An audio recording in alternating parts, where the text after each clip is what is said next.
예, 안녕하세요. 자, 2022년 기출 해설을 시작하겠습니다. 그 1문부터 같이 한번 볼게요. 그 행시 1문부터 같이 한번 보도록 할게요.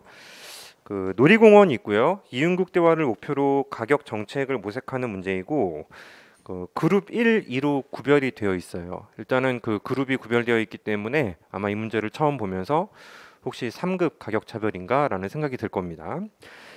그런데 그 박스 밑에를 봐주시면 그 놀이공원의 비용은 어찌됐건 소비자 인원수와 상관없이 정해져 있고요. 놀이공원은 그 그룹 1, 2를 사전적으로 구별을 할 수가 없어요. 그럼 상급은 아니죠. 사전적으로 구별할 수 없기 때문에 이건 상급 문제는 아니구나라고 판단을 하셔야 됩니다. 자, 1번 놀이공원이 책정할 회당 입장권 가격과 이윤을 먼저 계산을 해야 되는데, 일단은 그 두 집단을 따로 이제 그림을 좀 가시적으로 좀 이제 표현을 해보고 진행을 해보려고 합니다. 그 첫 번째 그룹이 있고요. 이제 두 번째 그룹이 있죠. 그 둘 다 세로축 절편은 똑같아요. 세로축 절편은 현재 5천으로 똑같죠. 5천으로 똑같고, 첫 번째 집단은 가로축이 20이고 두 번째 집단은 가로축이 2밖에 되지 않습니다. 그래서 이쪽은 이제 20으로 수요 의지가 좀 많은 집단인 것이고, 이쪽은 뭐 그림만 표시만 정확히 할게요. 여기 수요가 좀 적은 집단이라고 볼 수 있습니다. 각각의 인원수는 현재 이제 100명하고 400명이니까 이제 여기 이제 100명, 이쪽은 400명 이제 마킹을 할게요. 자, 구별을 못해요. 이제 첫 번째 문제에서는 본문에 달려있는 단서까지만 사용을 해서 문제를 푸셔야 되고요. 이제 구별을 못하기 때문에 그냥 이제 독점적으로 운영된다라는 측면을 고려해서 순수 독점 문제를 푸셔야 됩니다. 순수 독점 문제를 풀려면 수요 곡선을 수평합을 해줘야 되죠.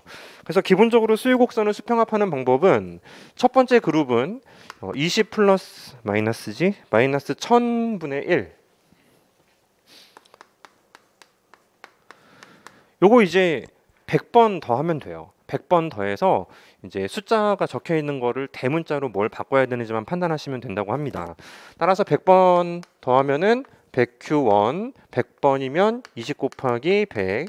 그다음에 이쪽도 마찬가지로 이제 1000분의 1 P 곱하기 100. 이렇게 이제 순수하게 더해 주시면 되겠고요.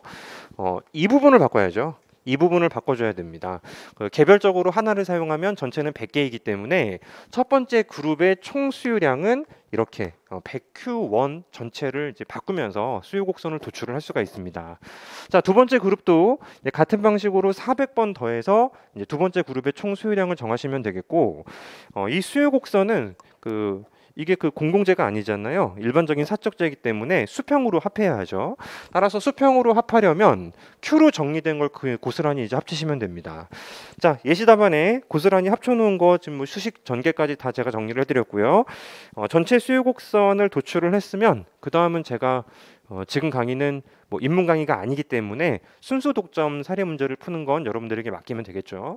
따라서 첫 번째 문제는 그 주어져 있는 수요 곡선들을 모조리 수평합을 해서 거기로부터 이제 MR 도출하시고, 이제 MC는 0이니까요. 양자가 일치하는 점에서 이제 전체 판매량 정하고 가격 정하는 문제로 굉장히 단순하게 전개가 됩니다. 배점도 8점에 불과했고요. 정말 순수 독점 뭐 사례 문제에 불과하기 때문에 배점도 크지 않았습니다. 자, 두 번째, 놀이공원이 회당 입장권을 1에서 도출된 가격에 판매하는 동시에, 자, 여기서 주의점은 설문 1에서 도출된 가격을 바꿀 수는 없다라는 전제가 깔려 있는 거예요. 자, 이 상태에서 1년간 입장 횟수에 제한 없이 이용할 수 있는 연간 회원권을 별도로 판매를 한다고 합니다. 자, 회원권의 가격에 대해서 고민을 좀 해줘야 되는데, 여전히 문제의 단서인 구별할 수 없다라는 건 유지가 되고 있어요. 전체 이제 어떤 사람이 이제 외향적으로 봤을 때 1인지 2인지 사전적으로 구별을 못 하잖아요. 자, 이 사례 문제는 제가 작년 삼순환 모의고사에서 유사 문제를 냈었어요. 자, 일단 첫 번째 우선 생각해 볼 수 있는 것은 이것만 보시죠. 현재 이 집단, 이 첫 번째 소비자 입장에서 내가 만약에 단품으로 판매를 하지 않는다면, 단품으로 건건별로 판매를 하지 않는다면 이제 취할 수 있는 최대한의 크기가 얼마인지를 도출을 할 수가 있는데, 이 면적 자체다라고 이제 강의를 합니다. 이 전체 면적 자체를 통째로 받아들이게 되면은 이제 소비자 입장에서는 모든 소비자 잉여를 뜯기면서 사용료가 0이기 때문에 20만큼 수요를 할 수가 있게 되는 것이고요. 이 집단을 참여를 시킬 때 회원권을 설정하려면 요 밑에 있는 그 2만큼 수요를 했을 때 얻을 수 있는 모든 소비자 잉여를 이제 입장권으로 설정을 하면 돼요. 자, 근데 여기서 이제 문제의 포인트가 있는데요. 자, 첫 번째 문제에서 가격이 10,000원으로 설정이 되었어요. 첫 번째 문제에서 설문을 해서 가격이 10,000원으로 설정이 되어 있다라는 거, 이거를 유지한다고 합니다. 만약에 자, 두 번째 집단에서 이게 아니고 입장권을 받아야 된다라는 상황이라면 이 친구 입장에서는 잠깐 5천이 아니고 5만인 거지. 5만. 다시 볼게요. 2만이지. 2만. 그치. 2만이죠. 세로축이. 죄송합니다.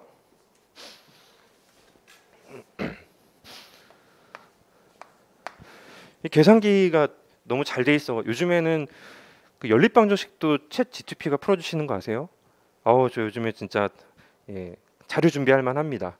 귀찮은 것들 집어넣으니까 막 풀어줘요. 저보다 정확해. 그러다 보니 이게 단순 계산이 조금 이제 좀 떨어지기 시작했어요. 여러분들 수험생활 하는 동안에는 그 GTP 사용하지 마세요. GPT 사용하지 마세요. 네. 자, 시험장에서 쓸 수 없으니까.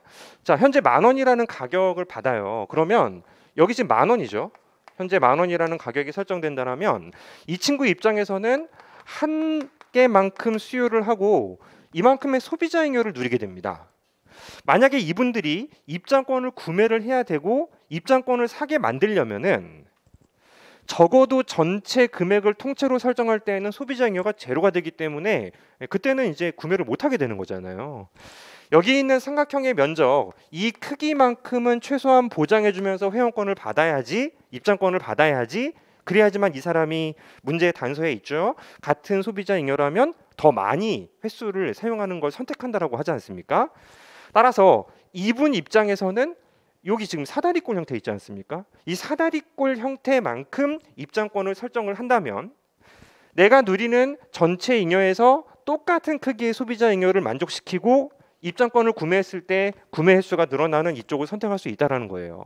따라서 기본적으로 이제 단품 판매를 하지 않는다면은 전체 삼각형을 모두 입장권으로 설정할 수 있지만 여전히 10,000원이라는 이 단품 판매가 가능한 상태이기 때문에 따라서 전체 면적에서 위에 있는 삼각형만큼의 소비자 잉여를 뺀 만큼 입장권을 설정해야지 이분이 이제 입장권, 회원권을 이제 구매를 하게 되는 것입니다.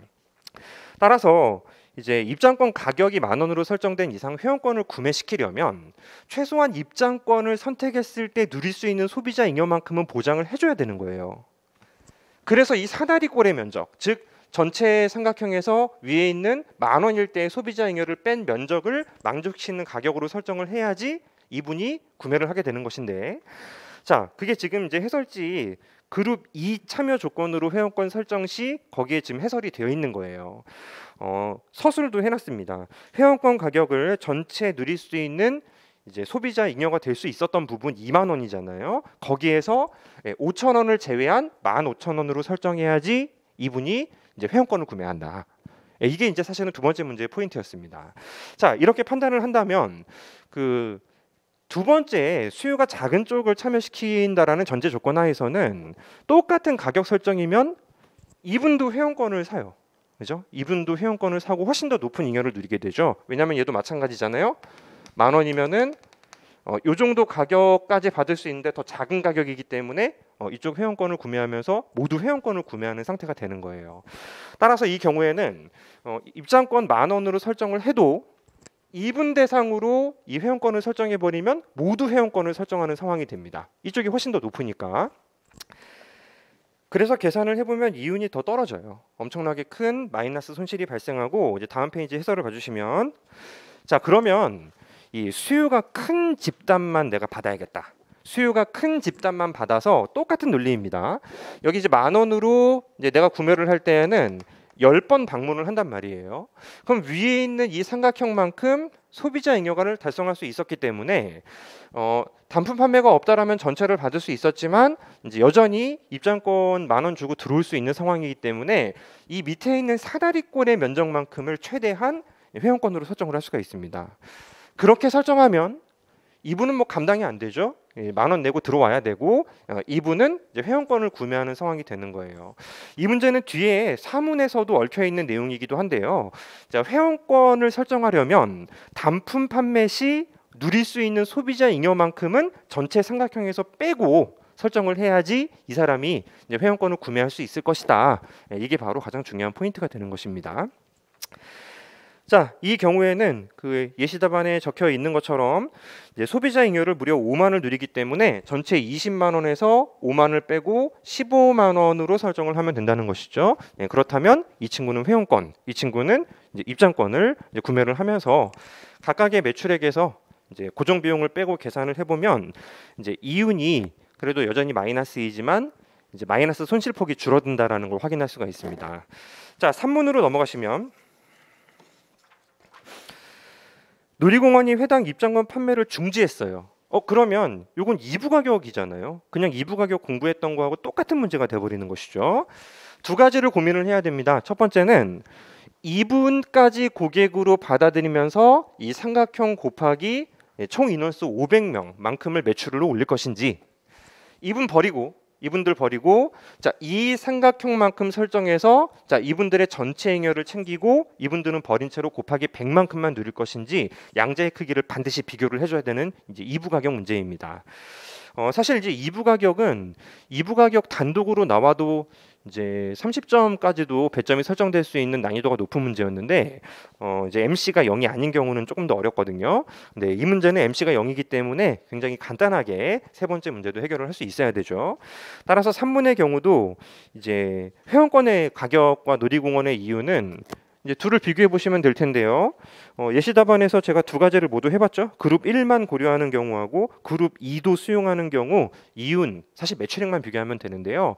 이제 매출액이 이제 고정 비용하고 일치하게 되는 건 그룹 1만 챙기는 케이스, 이제 이윤이 0으로 떨어지게 되는 것입니다. 자, 이 문제 가장 난이도가 높았던 포인트는 3문이었어요. 네 번째 문제가 이제 약간 생소한 문제죠. 그 시중에 어떤 교과서에도 실려 있지 않은 문제 유형입니다. 놀이공원이 이제 1문에서 설정된 10,000원은 이제 무시해도 좋고 이제 입장권 가격도 새로 설정할 수 있고 회원권 가격도 새로 설정할 수 있는 그런 경우에 얼마만큼의 이윤을 낼 수 있는지에 대해서 이야기를 진행하는데, 그렇게만 출제해도 상당히 재밌는 문제인데요. 여기 이제 그 가로 열고 반올림 조건이 들어왔어요. 반올림 조건이 들어왔습니다. 자, 반올림 조건이 들어왔기 때문에 이제 반올림 조건이 어떤 의미를 갖는지에 대해서 먼저 고민을 해볼게요. 자, 첫 번째, 우리가 이제 설문 이제 2였죠. 2. 10,000원으로 설정하고 입장권 가격은, 회원권 가격은 이 전체 15만 원으로 설정하는 케이스를 먼저 이제 그 문제에서 풀어놨단 말이에요. 두 번째 문제에서. 자, 이 두 번째 문제에서 풀어놨는데 반올림 조건이 들어가게 되면, 그렇다면 얘가 조금 달라지는 게 생겨요. 여기 10,000원으로 설정하고 이쪽은 이만큼의 회원권을 받잖아요.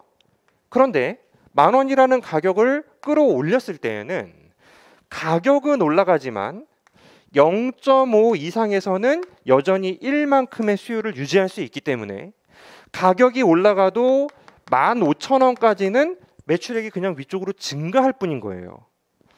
여기서 매출액을 15,000원으로 만약에 증가시킨다면 그 0.5의 기준이 15,000원이기 때문에 그 사이는 생각할 필요가 없고요.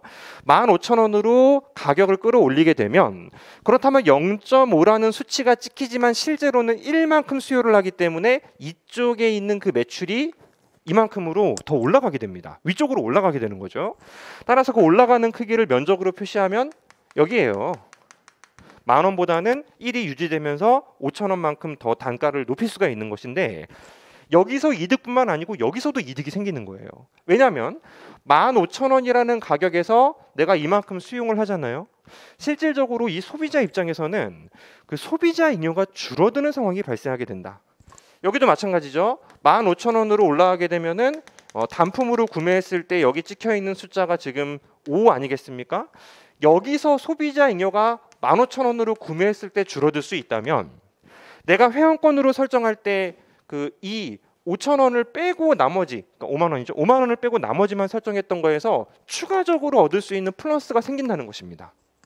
따라서 가격을 여기서 올리면서도 1을 고수할 수 있다면 여기서도 매출이 증가하고 여기서도 마찬가지로 보장해줘야 되는 금액은 결국 이 15,000원 기준으로 삼각형밖에 안 되는 것이기 때문에 따라서 받을 수 있는 금액이 상승한다는 얘기예요.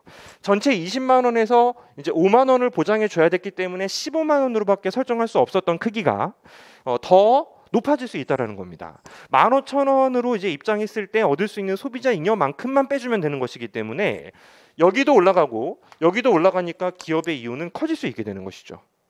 자, 현장에서 짧은 시간 내에 판단하는 건 굉장히 쉽지 않은 일이라고 생각합니다. 풀어본 경험이 없고 또 이제 반올림 조건이 이 문제에서 어떤 의미를 갖는지 파악하는 게 결코 쉬운 일이 아니기 때문에 현장에서 여러분들이 빠른 속도로 이걸 판단하는 게 결코 쉬운 문제가 아니었고요. 실제로도 이 네 번째 문제에서 점수를 크게 획득하신 분들은 그렇게 많지는 않았을 거란 말이에요.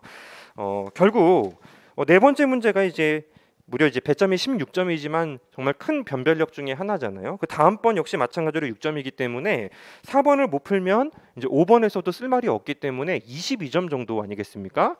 예, 생소하면 넘겨야지. 이 문제는 3번까지는 뭐 풀어본 경험이 있는 문제지만 네 번째 문제는 정말 어려웠기 때문에 마지막으로 돌려야 되는 문제이고 나머지 모두 풀고 돌아왔을 때 이제 나머지 문항들은 그렇게 어렵진 않았기 때문에 시간이 남았을 거예요. 그때는 이제 뭐 많이 적을 필요는 없어요. 그냥 이제 답만 맞으면 되는 과목이 또 경제학의 하나의 속성이기 때문에 이게 반올림 조건이 어떤 이제 의미를 갖는지에 대해서 이제 조금만 고민을 해보신다면 이제 부분 점수도 상당히 따낼 수 있으면서 점수를 이제 얻어야 되는 그런 유형의 문제였습니다. 자, 근데 사실 이 문제는 그 교수님께서 이제 배점을 16점으로 되게 크게 설정을 하셨는데 이 배점이라는 건 결국 적는 시간만 배점으로 설정되는 게 아니고 생각하는 시간까지 포함하는 거예요. 정말 단순한 문제는 배점이 낮아도 쓸 말이 많은 경우도 있죠. 10점이면 한 페이지 가까이 써야 되는 경우도 있지만 난이도가 처음으로 등장해서 어렵다라고 판단되면 생각하는 시간의 배점이 한 40% 50%까지도 들어간단 말이에요. 이 문제는 뭐 아무리 길게 적어도 적는 내용만 따지면 한 페이지는 되지 못한다는 거죠. 그래서 충분히 생각할 수 있는 시간을 주면서 배점으로 설정했다. 그래서 어차피 반올림 조건이면은 같은 말이면 여기 18,000원으로 하는 건 별로죠. 여기 조금 올라가고 18,000원이면 여기서도 많이 못 올라가니까 15,000원 기준으로 설정할 수 있냐. 그래서 이제 그 설문 2하고 비슷한 상황에서 이제 회원권, 입장권 가격을 둘 다 이제 올릴 수 있는 상황이고 수요량은 그대로 유지를 하고 매출액이 올라갈 수 있는 그 포인트를 잡아낼 수 있느냐라는 포인트가 이제 이 문제였습니다. 사실은 이제 문제에서 이제 사고의 확장까지 실전에서 되지 않을 거라고 생각해요. 여기까지만 생각하시면은 충분히 점수의 대부분을 획득할 수 있을 거다. 정답은 맞았으니까. 하지만 이제 결국 저는 이제 사후적으로 고민을 하는 사람이기 때문에 이 문제에서 정말 나머지 포인트들까지 이제 허들 없이 다 건너서 이제 챙길 수가 있냐라는 포인트를 생각한다면 설문 1과 같은 상황에서도 올라갈 수 있는지하고 이제 설문 3과 같은 상황에서도 올라갈 수 있는지를 생각을 해보셔야 돼요. 자, 그 부분은 간단하게 코멘트만 할게요. 자, 첫 번째 설문 3과 같은 상황이라면 반올림 조건이 필요가 없습니다. 이미 얻을 수 있는 최대한의 매출을 올리고 있는 상태이기 때문에 거기서 뭐 단가를 올리면서 이제 매출을 올릴 수 있는 방법이 없기 때문에 거기는 반올림 조건이 있어도 답이 달라지지 않아요. 근데 첫 번째 문제처럼 이제 입장권만 설정하는 경우는 생각할 여지가 조금은 있습니다. 첫 번째 보세요. 만 원이면 이만큼이 이 사람의 매출액이고 이쪽도 만 원이면 이만큼이 이 사람의 매출액이죠. 곱하기 100 곱하기 400이죠. 근데 이제 살짝 가격을 올릴 수 있는 여지가 생겼어요. 어떤 여지가 생겼냐면 이 사람만 보자면 15,000원까지 가격을 올리면 매출이 증가하는 포인트가 생기는데 여기서는 또 15,000원까지 가격을 올린다면은 이쪽에서는 매출이 감소하는 충격이 발생하죠. 얼마만큼? 이 사다리꼴만큼 감소하지 않겠습니까? 따라서 이쪽에서 올라가는 것과 이쪽에서 감소하는 것 곱하기 400하고 곱하기 100을 따져줘야 되는데 사실 여기서는 직관력이 좀 필요해요. 첫 번째 그 설문 2 상황에서 15,000원으로 올리고 여기도 올리는 경우에 늘어나는 매출액이 굉장히 크단 말이에요. 근데 여기에서 집가집게 이만큼 올라가고 떨어지는 충격까지 고려를 한다면 10,000원에서 15,000원까지 올린다 하더라도 단가를 이 경우에는 반올림 조건 하에서도 매출액의 증가가 그렇게 크진 않을 겁니다. 게다가 이쪽은 10,000원에서 15,000원까지 올려서 유지할 수 있는 상태가 아니지 않습니까? 15,000원에서 단위가 지금 현재 더 크기 때문에 가격을 많이 못 올려요. 500원밖에 못 올려. 500원 올리면서 이쪽을 유지하고 이쪽도 올리는 게 최대치가 될 것이라면 처음에 접근했던 설문 2에서 입장권은 10,000원에서 15,000원으로 올리고 이쪽의 회원권은 15,000원 기준으로 더 받을 수 있기 때문에 소비자 행위를 덜 보장해주는 이 조합이 무조건 답이 될 수밖에 없는 거죠.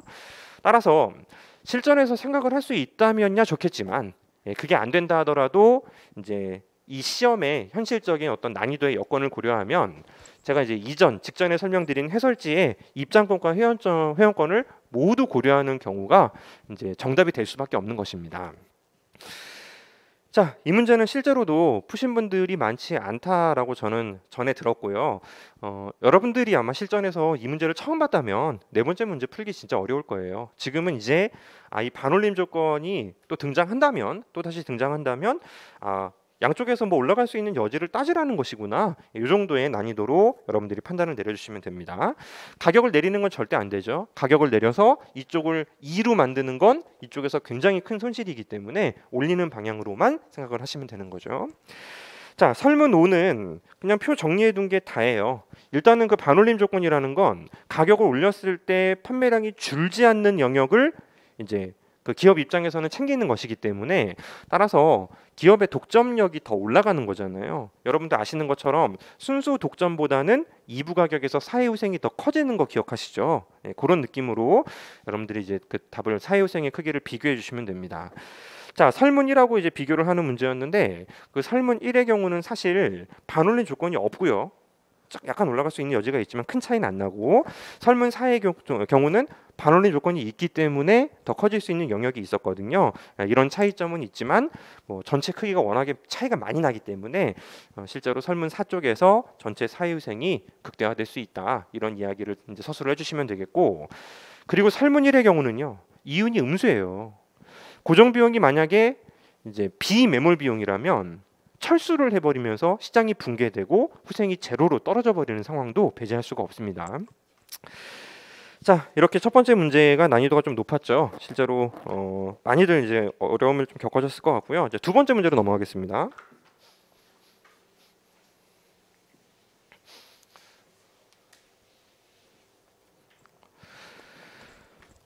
정부 부채와 재정 수지와 관련된 문제는 최근에 빈출이 되네요. 아무래도 이제 지금 현재 이슈 중에 하나가 이제 재정 적자예요. 코로나 시기와 함께 재정 지출을 굉장히 많이 재난지원금 형태로 진행하면서 물가 상승이 그 외부에서 오는 것도 있겠지만 내부적으로 돈을 많이 뿌리면서 발생하는 것도 전 세계적으로 겪고 있는 일입니다. 자, 그 정부 부채와 재정 수지는 다음에 관계를 충족을 하고요. 주의할 점은 모든 변수들이 실질입니다. 실질이기 때문에 수식을 변환시킬 때에도 이제 실질 개념으로 플러스를 시켜줘야 되죠. 자, 1번 실질 국내 총생산 대비 실질 정부 부채 비율이 일정하기 위한 조건을 구하라. 이건 굉장히 전형적인 문제입니다. 우리가 이제 본원적 재정 적자 시기라는 걸 이제 교과서에서 공부를 하시는데요. 그 수식을 꺼내 놓으면은 단순하게 그냥 뭐 단방에 해결이 되는 거죠.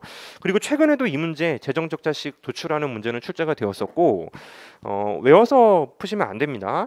이제 아니지 도출하는 방법을 뭐 외운다든지 해서 답안지에 우린 주관식이기 때문에 도출하는 과정을 보여주셔야 돼요. 기본적인 내용을 설명드리는 건 조금 시간이 아깝고 이제 1번 본원적 재정적자식의 그 마지막 식만 보세요. 말로 진행해도 괜찮습니다. 문제에서 y분의 b가 일정하기 위한 조건을 물어본 것뿐이에요. 그럼 제일 왼쪽이 0일 조건이잖아요. 그럼 오른쪽도 0이면 되는 거예요. g하고 t하고 항상 일치한다라는 전제는 없습니다. 전제는 없기 때문에 r-g yt-1분의 bt-1 플러스 y분의 g-t 전체 값이 0이면 된다 하면 되는 거죠. 따라서 전체가 0이 되어야지 y분의 b가 일정하기 때문에 예를 들어서 그 r하고 g 사이에 경제 성장률이 더 크다면 경제 성장 속도가 빠르다면 정부 지출을 조금 무리하고 조세를 유지하면서도 y분의 b는 이제 유지할 수 있는 거예요. 그렇지만 지금 현실 경제 여건이 경제 성장률은 형편없이 떨어져 있는 상태고요. 실제로는 이자율이 높은 상태죠. 이자율이 높은 상태고 이제 실제로 현실 경제에서는 현재 이거는 굉장히 낮아져 있는 상태이고 금리가 올라가 있는 상태란 말이죠. 자, 이 상태에서는 정부 지출과 T를 비교할 때는 이쪽이 작아야 돼요. 따라서 Y분의 B를 유지하기 위해서 이제 현실 여건을 거시니까 고려를 한다면 조세를 늘리기 어려우면 정부 지출을 줄여야 돼요. 근데 실제로 최근 몇 년 사이에 정부 지출이 굉장히 늘었습니다. 실제로 예산 그 잡히는 것만 봐도요. 몇 년 사이에 거의 뭐 1.5배 수준으로 올라간 상태란 말이에요. 자, 이해는 갑니다. 이제 재난지원금이라는 형태로 굉장히 많은 소모가 있었고 또 자연재해도 만만치 않게 많이 발생했기 때문에 뭐 우리나라 사례 문제라고 보긴 좀 어려우니까 1번까지는 다양한 국가에서 이제 G를 많이 쓸 수밖에 없었어요. 그러니까 Y분의 B를 유지하기 위해서는 이런 현실 여건 내에서 정부 지출을 줄이고 또 증세 가능할지 모르겠지만 증세가 필요하다. 이 정도 정리하시면 끝나는 문제입니다. 꼭 양자가 일치해야 된다라는 게 조건이 되는 건 아니고요. 전체 값이 0이면 되는 것이죠. 자, 두 번째 문제를 보시죠. 이게 작년 그 기사가 많이 올라온 이슈 중에 하나예요. 실제로 어떤 이슈가 있었냐면 이제 정부가 중앙은행과 정부는 사실 독립된 기관이지 않습니까? 이제 정부가 채권을 발행을 했어요. 채권을 발행해서 뭐 재난지원금이 됐건 뭐가 됐건 정부 지출을 늘리려고 했는데 민간들이 안 사죠. 뭐 지금 같은 시기에 뭐 정부 채권의 수익률이 뭐 얼마 낮잖아요. 또 굉장히 얼마 안 되기 때문에 이제 구매하지 않겠어. 그러니까 정부가 재원을 조달할 방법이 없는 거예요. 자, 이런 상태에서 중앙은행이 실제로 정부의 채권을 구매를 해버렸어요. 그리고 계속 이제 막 기사가 뜨기 시작해요. 이거 중앙은행이 정부 돈 빚 떠안아가지고 이거 화폐화하는 거 아니야? 정부 부채 화폐화해서 그냥 눈 가리고 아웅하는 거 아니야? 이런 기사가 뜨고 이제 중앙은행에서는 계속 이제 인터뷰를 합니다. 아니에요. 우리가 필요해서 산 거예요. 그럼 이제 그 댓글들은 또 이제 신났죠. 우리 키보드 워리어들은 또 신이 나서 자기들끼리 돈놀이를 하는구나. 이러면 인플레이션이 워리어들이 그 레벨이 높아요. 예전과 달라. 예전에는 제 거 왜 사? 뭐 이런 세상이 아니야. 인플레이션을 예상하면서 인플레이션 발생하고 우리 이제 좀 있으면 큰일 난다. 뭐 이런 얘기들이 댓글에 엄청 깔려 있어요. 지금도 글은 있으니까 아니야 뭐 그거 찾아볼 시간 여력은 없고 그런 이슈가 있습니다. 근데 그걸 이제 문제로 만든 것인데 여기서 중요한 포인트가 사실 있어요. 왜냐하면 둘을 독립된 기관으로 보자고요. 정부하고 이제 중앙은행을 이제 독립된 기관으로 본다면 중앙은행의 대차 대조표의 왼쪽 항에는 여신이 있습니다. 여신이 있죠. 여신은 대민간 여신이 있고 대정부 여신이 있는데 여기 이제 대정부 여신, 그러니까 중앙은행이 정부에게 돈을 빌려준 돈이 늘어나는 거예요. 이게 늘어난다면 이쪽에 본원 통화가 증가하게 됩니다. 따라서 첫 번째 이슈는 인플레이션이죠. 인플레이션. 자기들끼리 정부가 발행한 거를 우리가 샀다면 우리 현금이 정부로 들어가서 쓰이는 것이기 때문에 인플레이션이 발생하지 않는다. 하지만 정부가 발행한 채권을 중앙은행이 샀다면 이 항목이 증가하면서 본원 통화가 증가하니까 자연스럽게 인플레이션의 우려가 생기는 것입니다. 이게 첫 번째 이슈인데 두 번째는 정부하고 중앙은행은 한 몸이냐는 거예요. 따로잖아. 정부 채권을 계산할 때 중앙은행의 채권까지도 계산하는 방식이 있고 정부 채권을 계산할 때 순수하게 정부만의 채권만 계산하는 방식이 있어요.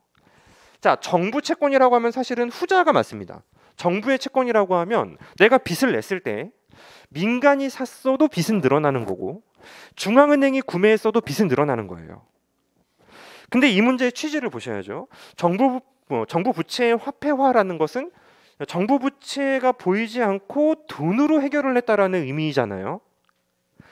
그러니까 의미상으로는 분리되어 있어야 되지만 이 문제상으로는 이제 합체가 되어 있는 것입니다.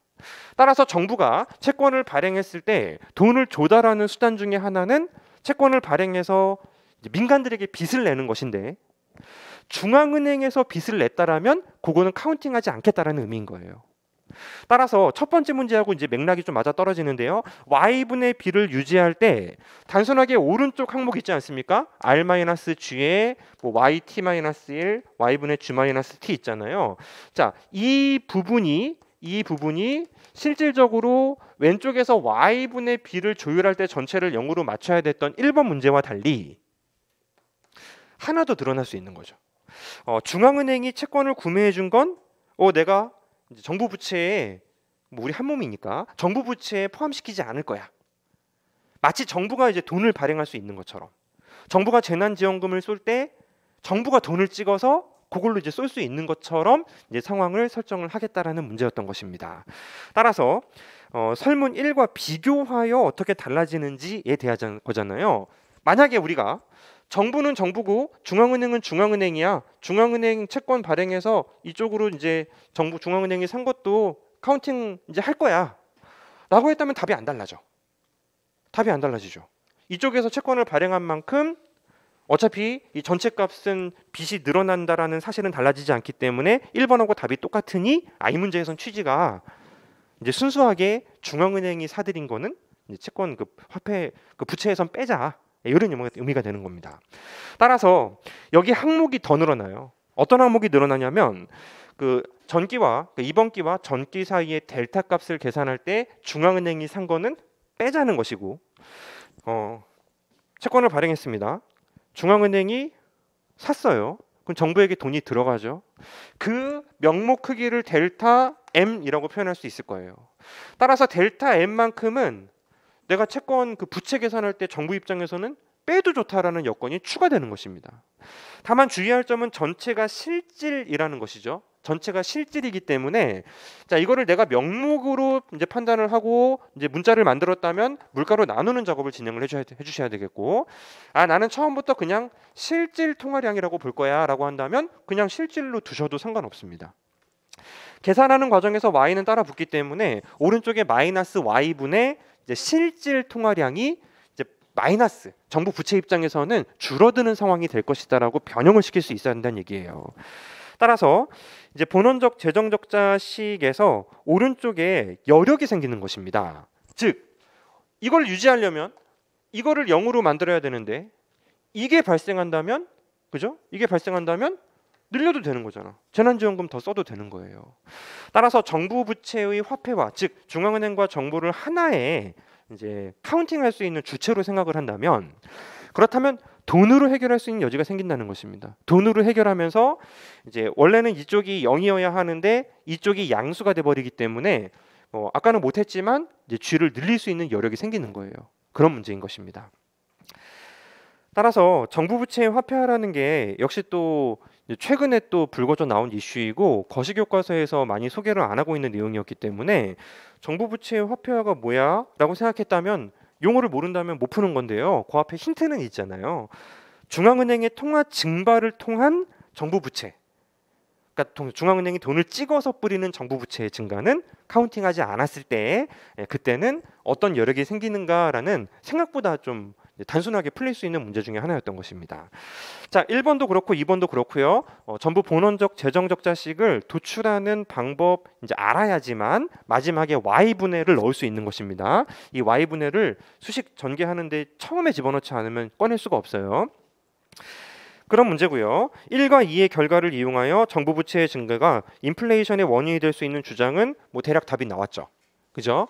1번의 경우는 어차피 중앙은행 거치지 않고 요 안에서 이제 해결을 해야 되기 때문에 인플레이션의 우려가 없다.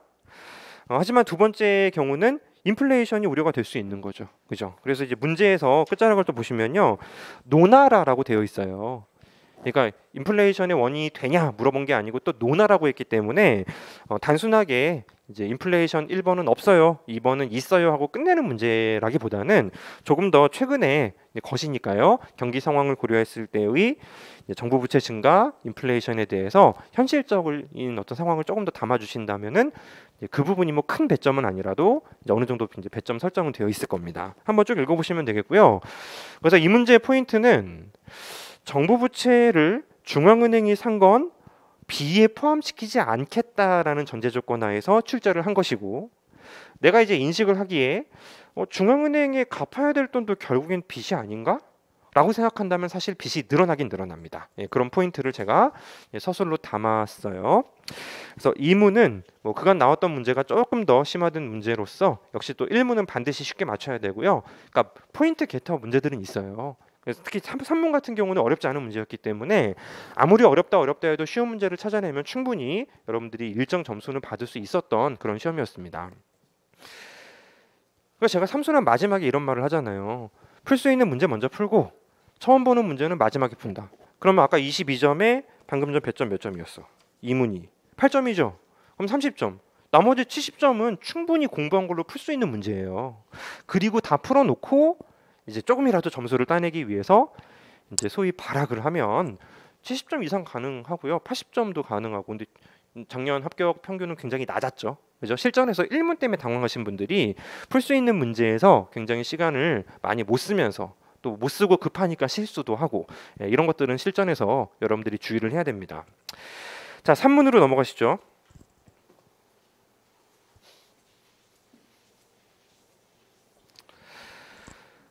자, 2022년도의 특징 중에 하나는 행시, 입시, 외교원 모두 차별적 과점이 출제가 됐다는 거예요. 굉장히 신기하죠. 실제로 수년 전에는 뭔가 불문율이라는 게 있었어요. 먼저 시험을 보는 거가 있잖아요. 그리고 나서 나중에 시험 보는 거에서는 테마가 겹치지 않는다. 뭐 이런 불문율이 약간 있었어. 작년에 나온 건 뭐 올해 나오지 않는다. 그런 불문율이 있었는데 뭐 진작에 다 깨져 있습니다. 뭐 이 문제만 봐도요. 그 세 개의 시험이 모두 유사하게 차별적 과점으로 이제 심도 있게 출제를 했는데요. 난이도하고 또 재밌다라는 문제는 사실 외교원 쪽의 문제가 재밌는 문제가 있어요. 그 부분 또 자세히 설명을 드릴 건데요. 일단은 이 문제는 그 차별적 과점이니까 우리가 실전에서 많이 풀어봤던 유형의 문제 중에 하나입니다. 그 수유곡선이 자국이 두 개고요. 외국이 있고 또 C는 또 따로 있어요.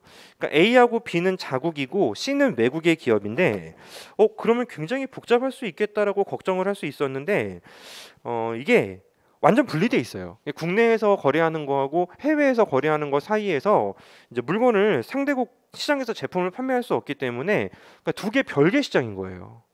따라서 첫 번째 문제, 자국의 내시 균형을 구하는 문제는 일단은 둘 다 현재 지금 그 어떻게 돼 있지? 자국에서 선도이기 때문에 요건 이제 차별적 과점에서 선도하는 거 문제를 푸시면 됩니다. 자, 추종자의 행동 원리는 그 눈으로 따라가도 되는 문제입니다. 맥스 파이 그대로 때려 박았고요. 비용은 0이지만 제가 일단 적긴 적었어요. 이제 수식적인 전개 공부를 위해서. 하지만 그 0으로 두고 이제 미분하시면 끝나는 문제죠. 편미분을 진행하면 반응 함수가 나와요. 반응 함수는 현재 PB는 3 플러스 4분의 1 P1입니다. 여기까지야 뭐 어느 정도 공부를 해보신 경험이 있다면 풀 수 있는 문제이고, 자, 선도자는 추종자의 반응 함수를 알고 있죠. 자신의 이윤국대와 수식을 세울 때 추종자의 반응 함수를 알고 있어야 되고, 수식적으로는 가격을 먼저 선도하기 위해서이기 때문에 따라서 수식적인 자신의 이윤식에서 그 자신이 컨트롤할 수 있는 변수를 제외한 다른 게 남아 있어서는 안 됩니다. 그러한 이유로 자신의 추종자의 반응 함수를 알고 있기 때문에 극대화 수식에 PB로 되어 있는 부분을 반응 함수로 커버해서 없애버리면 되는 거잖아요. 이렇게 없애버리고 이제 전미분을 하게 되면 가격이 나옵니다. 가격이 이제 PA하고 PB하고 모조리 나오는데요. 이거 뭐 지금 뭐 칠판에서 푸는 건 취지에 맞지 않다고 생각합니다.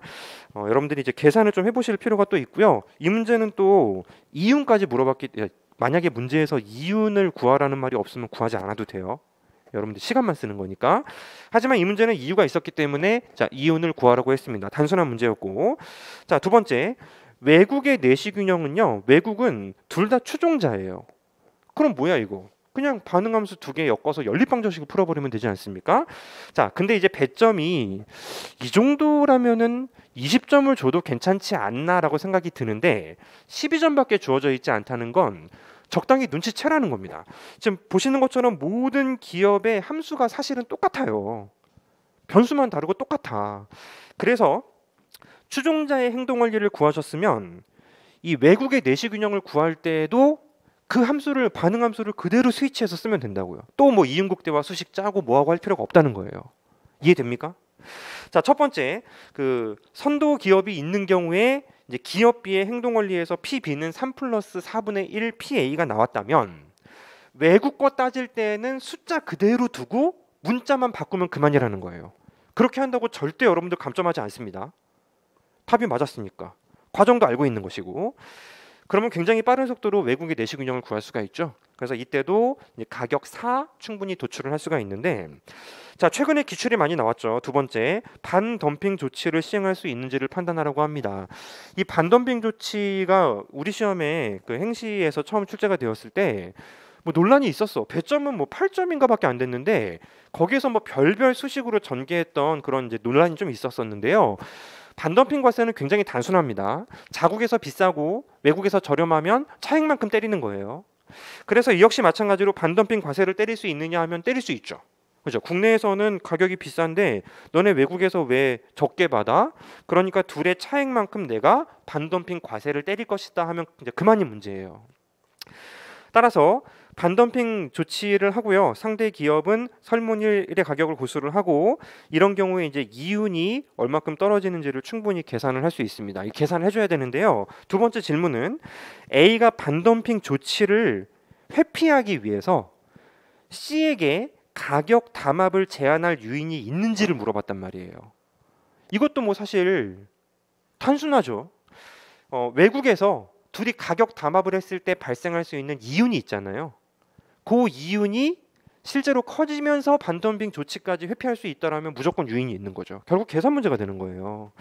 따라서 자, 그 해설지 설문위의 해결의 두 번째 목차를 봐주시면요. C의 가격 담합을 제시할 유인은 둘이 마치 하나의 기업처럼 행동하면서 이제 P1과 PA와 PC를 이제 구성을 했을 때 이윤이 올라갈 수 있냐를 묻는 거예요. 올라갑니다. 그리고 이윤이 올라가면서 가격도 상승해버리고 오히려 외국에서 비싸게 팔아버리기 때문에 반덤핑 관세를 때릴 수 없으니까 국내의 이제 매출 이윤은 유지가 되는 것입니다. 근데 이 문제는 참 재밌는 게 실제로는 우리가 그 꾸르노를 배우고 슈타켈버그를 배우고 이제 카르텔을 배워요. 수식 전개하는 법을 공부를 하고요. 그 열심히 하시면 가격 쪽은 그냥 보너스라고 말씀을 드리잖아요. 가격 쪽에서 이름은 달려있지 않지만 꾸르노처럼 내시 균형 구하고 선도자 구하고 그냥 이제 담합했을 때 카르텔 균형을 구한다고요. 그냥 그거 구하는 문제였어요. 그냥 그걸 이제 모조리 구하면서 귀찮게도 이윤까지 계산을 하면서 각각의 문항별로 이제 매칭을 시키는 그런 난이도의 문제였습니다. 하지만 난이도가 최근의 시험들에 비해서 결코 높다라고 말할 수는 없었습니다. 이 정도 난이도라면 충분히 여러분들이 이제 해결할 수 있어야 되는 문제였고요. 그래서 이제 2022년 행시만 전체적으로 총평을 하자면 킬러 문제는 있었어. 아까 말씀드린 것처럼 총점 30점이었습니다. 근데 나머지 70점은 우리 이제 노력으로 공부했던 경험으로 풀어봤던 그런 경험을 만들어서 충분히 따낼 수 있는 점수였고요. 또 그만큼 실전에서 뭐 죄다 어려운 문제가 나오는 일은 없어. 그러니까 예전에는 진짜 쉬운 문제가 많이 나오긴 했었어요. 점수를 따낼 수 있는 정말 쉬운 문제가 많았었는데 지금은 그렇지는 않은 것 같아요. 그렇지는 않고 전체적으로 난이도를 조금 높이는 경향은 있지만 우리 작년하고 작년이 이제 지금은 해가 바뀌었으니까 재작년, 그러니까 21년도하고 20년도의 문제의 난이도를 생각해 본다면 그렇다면 이제 작년 문제가 그렇게 까다롭게 출제가 된 것은 아닙니다. 자, 실전에서도 여러분들이 뭐 어떤 문제에서 그 문제가 통째로 이제 막힐 수도 있지만 지금처럼 보통은 문항 하나가 막히는 정도거든요. 과감하게 요거는 총점에서 빼고 생각하세요. 이건 나의 총점에서 빼고 우리 이제 강실의 그 시험장에 있는 모든 이제 수험생들의 총점에서 빠진 것이다. 나머지에서 점수를 감점하지 않겠다 하고 답안지를 작성하신 다음에 그리고 시간이 남으니까 최소한의 시간을 들여서 이것저것 끄적거리시는 것이 가장 또 우월한 전략인 건 다르지 않습니다.